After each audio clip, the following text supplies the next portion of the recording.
The Snow Queen, Part 4. The Prince and the Princess. The next time that Gerda was forced to rest, a big crow came hopping across the snow in front of her.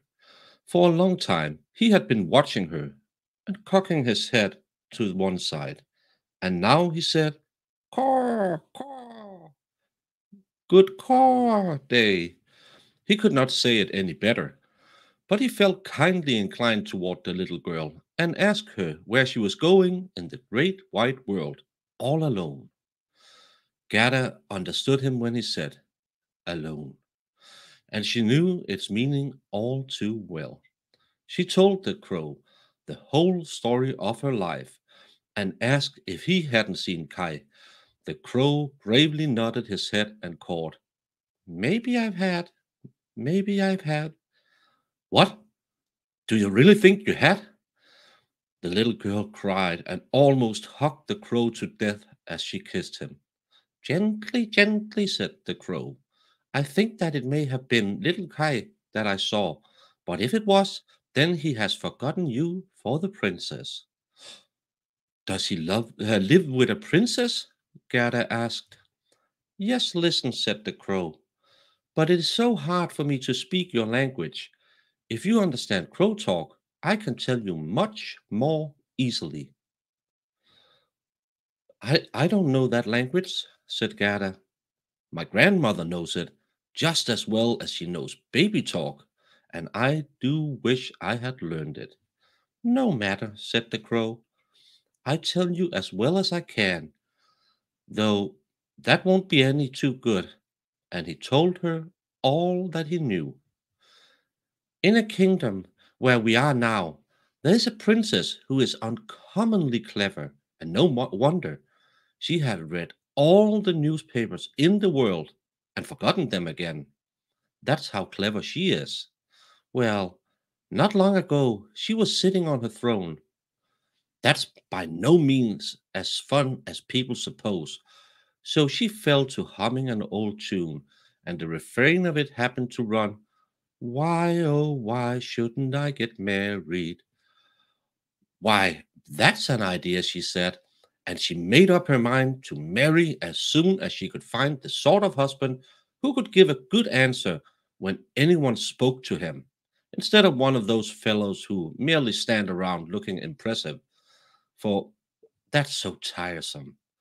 She had the drums doubled to call together all her ladies in waiting, and when they heard what she had in mind, they were delighted. Oh, we like that, they said. We were just thinking the very same thing.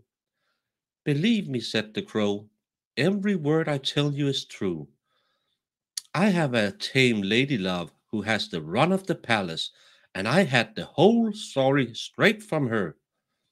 Of course, his lady love was also a crow, for birds of a feather will flock together. The newspapers immediately came out with a border of hearts and the initials of the princess, and you could read an announcement that any presentable young man might go to the palace and talk with her. The one who spoke best and who seemed most at home in the palace would be chosen by the princess as her husband. Yes, yes, said the crow. Believe me, that's as true as it is that I sit here. Men flocked to the palace, and there was much crowding and crushing, but on neither the first nor the second day was anyone chosen. Out in the streets they were all glib talkers, but after they entered the palace gate, where the guardsmen were stationed in their silver braided uniforms, and after they climbed up the staircase, lined with footmen in gold embroidered livery, they arrived in the brilliant lighted reception hall without a word to say. And when they stood in front of the princess on her throne, the best they could do was to echo the last word of her remarks, and she didn't care to hear it repeated. It was just as if everyone in the throne room had his stomach filled with snuff and had fallen asleep, for as soon as they were back in the streets, there was no stopping their talk. The line of candidates extended all the way from the town gates to the palace. I saw them myself. said the crow. They got hungry, they got thirsty, but from the palace they got nothing, not even a glass of lukewarm water. To be sure, some of the clever candidates had brought sandwiches with them, but they did not share them with their neighbors.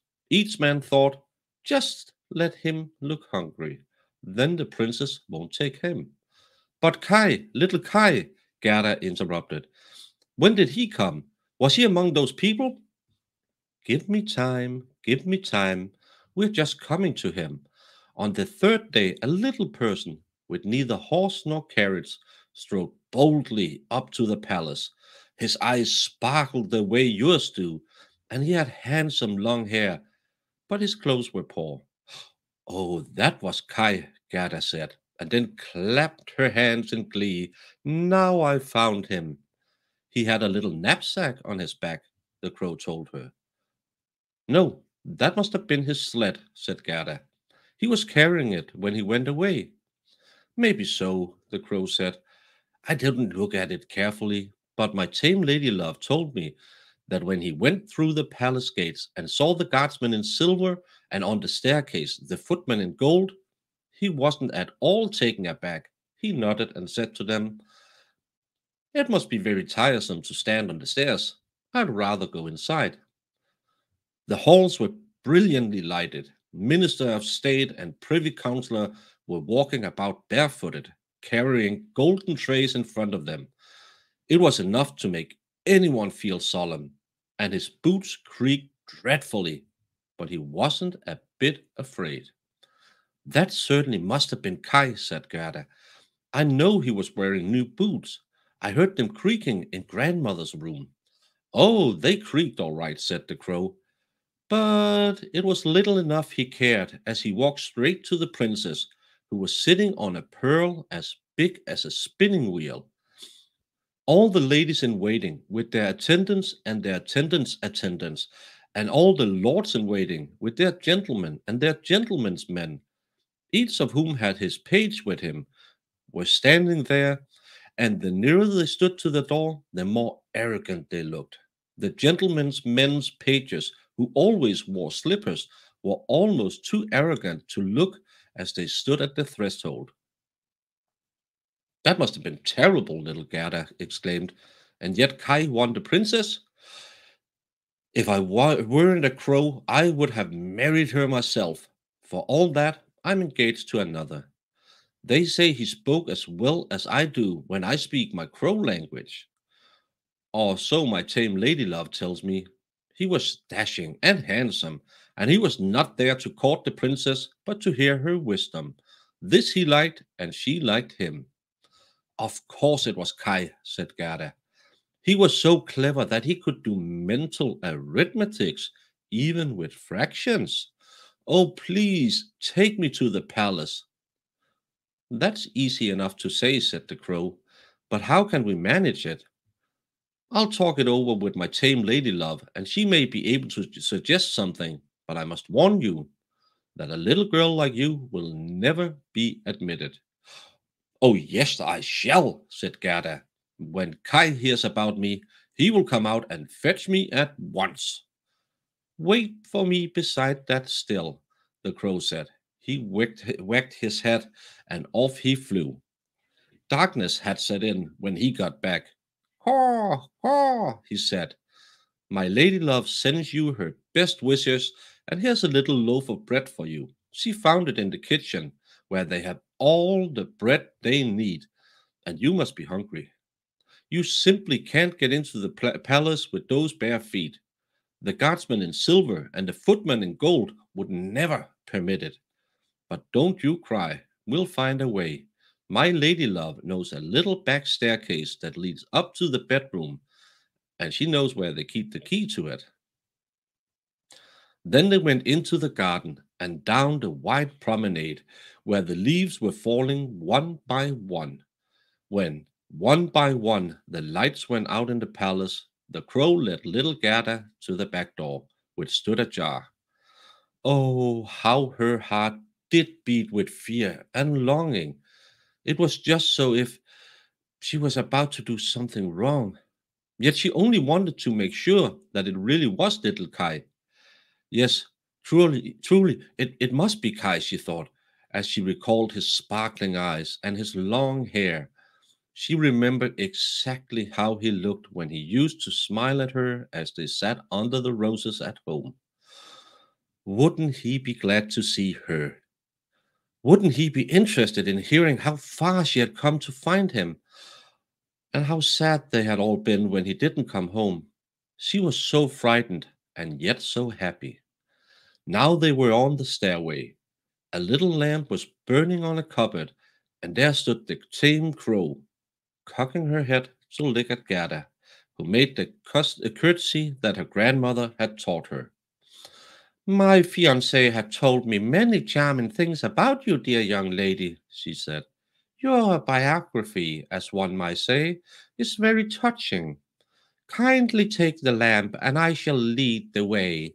We shall keep straight ahead, where we aren't apt to run into anyone. It seems to me that someone is on the stairs behind us, said Gerda.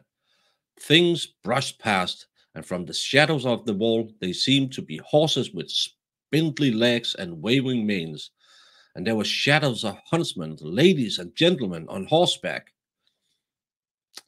Those are only dreams, said the crow. They come to take the thoughts of their royal masters off to the chase. That's just as well, for it will give you a good opportunity to see them while they sleep. But I trust that, when you rise to high position and power, you will show a grateful heart. Toot toot, you have no need to say that, said the forest crow. Now they entered the first room. It was hung with rose colored satin, embroidered with flowers. The dream shadows were flitting by so fast that Gerda could not see the lords and ladies. Hall after magnificent hall quite bewildered her until, at last, they reached the royal bedroom. The ceiling of it was like the top of a huge palm tree with leaves of glass, costly glass. In the middle of the room, two beds hung from a massive stem of gold. Each of them looked like a lily. One bed was white, and there lay the princess. The other was red, and there Gerda hoped to find little Kai. She bent over one of the scarlet petals and saw the nape of a little brown neck. Surely this must be Kai. She called his name aloud and held the lamp near him. The dreams on horseback pranced into the room again, and as he awoke and turned his head, and it was not little Kai at all. The prince only reassembled Kai about the neck, but he was young and handsome. The princess peeked out of her lily white bed and asked what had happened. Little Gerda cried and told them all about herself and about all the crows have done for her. Poor little thing, the prince and princess said. They praised the crows and said they weren't the last bit angry with them, but not to do it again. Furthermore, they should have a reward. Would you rather fly about without any responsibilities, said the princess, or would you care to be appointed court crows for life with rights to all the scraps from the kitchen? Both the crows bowed low and begged for permanent office, for they thought of their future and said it was better to be provided for their old age, as they called it. The prince got up and let Gerda have his bed. It was the utmost he could do. She clasped her little hands and thought, how nice the people and the birds are. She closed her eyes, fell peacefully asleep, and all the dreams came flying back again. They looked like angels, and they drew a little sleigh on which Kai sat. He nodded to her, but this was only in a dream, so it all disappeared when she woke up. The next day she was dressed from her head to her heels in silk and velvet too. They asked her to stay at the palace and have a nice time there, but instead she begged them to let her have her little carriage, a little horse, and a pair of little boots, so that she could drive out into the wild world to find Kai.